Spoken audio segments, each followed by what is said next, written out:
Before you get started spraying, if you do not have a lot of experience, it is best to start on a large flat area, like the side of a house or other area not easily seen. You can even just spray water for practice, but make sure you let the surface dry completely before painting with real paint. In a good spray pattern, the paint or coating material is completely and evenly distributed onto the surface. There are several techniques that you can use to ensure a quality finish. Use some scraps of cardboard to test the quality of the spray pattern. Start at the minimum spray pressure and slowly increase the pressure until a good spray pattern is achieved.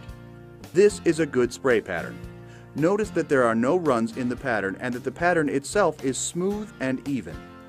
If your pattern has what are known as fingers or tails, that is, an uneven finish such as this, then the pressure should be increased. Spraying at the lowest pressure possible while still getting a good spray pattern will save wear and tear on your pump and spray tip. If you are at the maximum pressure setting and the spray pattern is still not suitable, a smaller spray tip hole size should be used, or your material may need to be thinned.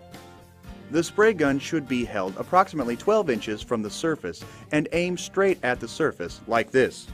Keep the gun a consistent distance from the surface. Move across the surface in order to keep the gun pointed straight at the surface. Fanning the gun to direct the spray at an angle causes an uneven finish. Flex your wrist at the beginning and end of each stroke to maintain an even coat.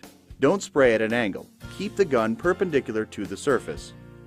To practice proper gun positioning without spraying, try moving the gun and holding it perpendicular to the surface only 2 inches from the wall to learn the technique. Notice how at the beginning and end of each stroke you must flex your wrist to keep the gun and tip square to the surface. Move out to 12 inches for further practice.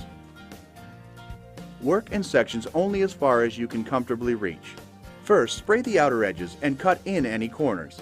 Then point the spray tip at the edge of the previous stroke so the spray pattern is actually overlapping the prior stroke by 1/2. Trigger the spray gun after beginning each stroke and release before ending the stroke. Your arm should be moving before and after you trigger the gun. This will prevent blotches of thick coating at the beginning and end of each stroke. To ensure an even amount of paint on the surface, after completing the first stroke, aim the spray gun so the tip points at the edge of the previous stroke, overlapping each stroke by 1/2.